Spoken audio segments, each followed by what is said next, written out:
the human condition and ask the question, who do we want to be? What do we want humanity to look like? And rather than seeing this as an exercise in futility, which is very easy from time to time when you're in the position I'm in, I actually see this not as an exercise in futility. I see this as one of the greatest opportunities that faces us, because we now have a public conversation, which is now front and center in people's minds. When this was an esoteric conversation about biological patents, nobody cared. But when that conversation came home, then it became something people can care about. So I'm actually quite grateful for this opportunity. I thank the members of Parliament for hosting this. I thank all of the translators who, I apologize in advance. I will use terminology that is probably very difficult to translate, so my apologies. And I'd also like to acknowledge the fact that many of you are aware of my involvement with this, in large part due to the amazing work of my wonderful wife, Kim Martin, who encouraged me at the very early days of this pandemic to get on front of the camera and talk about all the information that I had been sharing among very small groups around the world. And it was, in fact, her encouragement that put me in a place where many of you have heard what I have to say. Ironically, the world that I came from, that used to be very popular, my CNBC and Bloomberg presentations, which were televised on mainstream media around the world, was an audience that I lost. I can confidently say COVID diminished my fame. But I can also confidently say that I'd rather stand among the people with whom I'm standing today than any of the folks that were part of that previous world. So this is a much better place to be.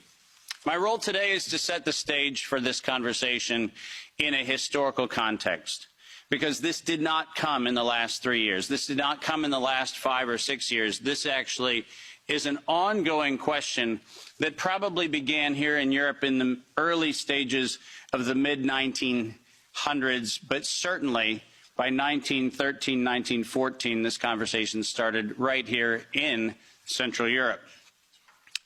The pandemic that we alleged to have happen in the last few years also did not happen overnight. In fact, the very specific pandemic using coronavirus began in a very different time. And we'll try to advance the slides here with one of these things. Oh, there we go. Most of you don't know that coronavirus as a model of a pathogen was isolated in 1965.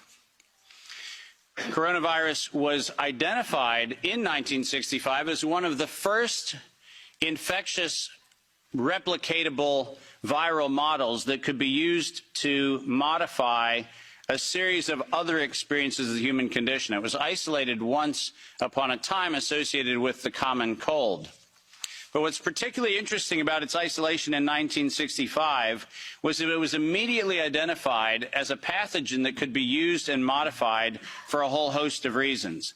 And you heard me correctly, that was 1965. And by the way, these slides are public domain. You're welcome to look at every single reference. Every comment that I made is based on published material, so do make sure that you look at those references. But in 1966, the very first COV coronavirus model was used as a transatlantic biological experiment in human manipulation. And you heard the date, 1966. I hope you're getting the point of what I'm saying. This is not an overnight thing. This is actually something that's been long in the making. A year before I was born, we had the first transatlantic coronavirus data sharing experiment between the United States and the United Kingdom. And in 1967, the year I was born, we did the first human trials on inoculating people with modified coronavirus. Isn't that amazing? 56 years ago, the overnight success of a pathogen that's been 56 years in engineering. And I want that to chill with all of you. Where were we when we actually allowed, in violation of biological and chemical weapons treaties, where were we as a human civilization when we thought it was an acceptable thing to do to take a pathogen for the United States and infect the world with it? Where was that conversation? And what should have been that conversation in 1967? That conversation wasn't had. Ironically, the common cold was turned into a chimera in the 1970s. And in 1975, 1976, and 1977, we started figuring out how to modify coronavirus by putting it into different animals, pigs and dogs. And not surprisingly, by the time we got to 1990, we found out that coronavirus as an infectious agent was an industrial problem for two primary industries, the industries of dogs and pigs.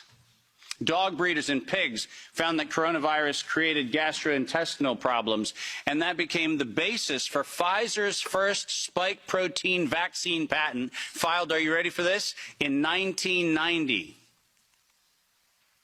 Did you hear what I just said? 1990. Operation Warp Speed? I'm sorry. Where's the warp and the speed? Pfizer, 1990, the very first spike protein vaccine for coronavirus. Isn't that fascinating? Isn't it fascinating that we were told that, well, the spike protein is a new thing. We just found out that that's the problem. No. As a matter of fact, we didn't just find out it was not just now the problem. We found that out in 1990 and filed the first patents on vaccines in 1990 for the spike protein of coronavirus. And who would have thought? Pfizer. Clearly the innocent organization that does nothing but promote human health. Clearly Pfizer. The organization that has not bought the votes in this chamber and in every chamber of every government around the world. Not that Pfizer. Certainly they wouldn't have had anything to do with this. But oh yes, they did. And in 1990 they found out that there was a problem with vaccines. They didn't work. You know why they didn't work? It turns out that coronavirus is a very malleable model. It transforms and it changes and it mutates over time. As a matter of fact, every publication on vaccines for coronavirus from 1990 until 2018, every single publication concluded that coronavirus escapes the vaccine impulse, because it modifies and mutates too quickly for vaccines to be effective. And since 1990 to 2018, that is the published science, ladies and gentlemen. That's following the science.